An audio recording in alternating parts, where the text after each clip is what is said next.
ఎక్కడైతే తనకు hit man అని పేరొచ్చిందో, ఎక్కడైతే డబుల్ సెంచరీలు చేసి తన పేరిట చెలరేపిన రికార్డ్స్ లిఖించాడో, అక్కడే మళ్ళీ రోహిత్ రెచ్చిపోయాడు. ఆకాశమే హద్దుగా చెలరేగిపోయాడు. రోహిత్ ఆడిన ఆటకు ఇంగ్లాండ్ కెప్టెన్ జోస్ బట్లర్ సైతం నేనే రోహిత్ కి పెద్ద ఫ్యాను, అతను ఫుల్ స్వింగ్ లో ఉంటే ఆడటం నాకే కాదు ప్రపంచంలో ఏ కెప్టెన్ కి సాధ్యం కాదు అని చెప్పాడు. అంటే రోహిత్ ఎంతటి విధ్వంసం సృష్టించాడో అర్థమవుతోంది. గత 6 నెలలుగా పేలావా బ్యాటింగ్ తో సతమతమైన టీమిండియాకు కెప్టెన్ రోహిత్ శర్మ ఎట్టకెలకు ఫామ్ లోకి వచ్చాడు.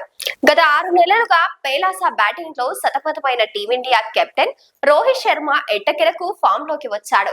ఇంగ్లాండ్ తో కటాక్ వేదికగా జరిగిన రెండో వన్డే విధ్వంసకర శతకంలో చెలరేగాడు.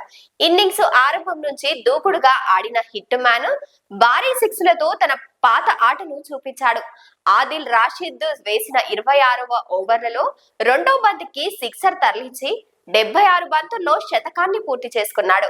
ఈ సెంచరీలో రోహిత్ శర్మ చాలా నిశ్శబ్దంగా సెలబ్రేట్ చేసుకున్నాడు. కనీసం హెల్మెట్ కూడా తీయకుండా బ్యాటింగ్ తోనే అభిమానులకు అభివాదం చేశాడు.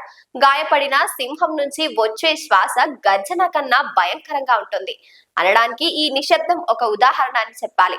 రిటైర్మెంట్ టైం వచ్చిన రోహిత్ శర్మ పని అయిపోయింది అని వాకిన ప్రతి ఒక్కరికి తన బ్యాటింగ్ తో సమాధానం ఇచ్చాడు.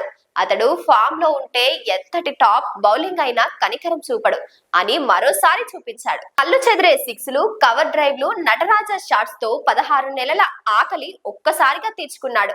2023 వరల్డ్ కప్ లో టాప్ లో రోహిత్ శర్మ విధ్వంసంతోనే ఫైనల్ కు చేరింది. రోహిత్ రిటైర్మెంట్ ఇవ్వాలి అని వేసిన కామెంట్స్ కు ఎండ్ కార్డు పడిందనే చెప్పాలి.